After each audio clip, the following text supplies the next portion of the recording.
ہم مانیں یا نہ مانیں، ہماری تمام تر مذہبیت کے باوجود تہذیب مغرب ہمارے فکر و شعور کے اندر داخل ہو چکی ہے۔ ہمارے رویے اس کے تبدیل ہونے سے تبدیل ہو رہے ہیں، اور ہم اپنے دین کے بارے میں بھی شکوک و شبہات کا اظہار کرتے ہیں۔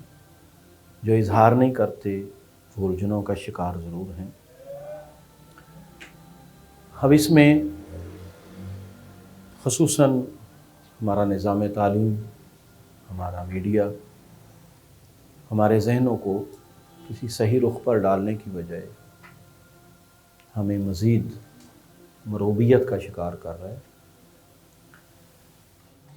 وہ مروبیت جو ہماری سیاسی غلامی کے دور میں، انگریزوں کے دور میں بھی پیدا نہیں ہوئی تھی، وہ اب کہیں زیادہ ہماری غلامی اس سے بڑھ چکی ہے۔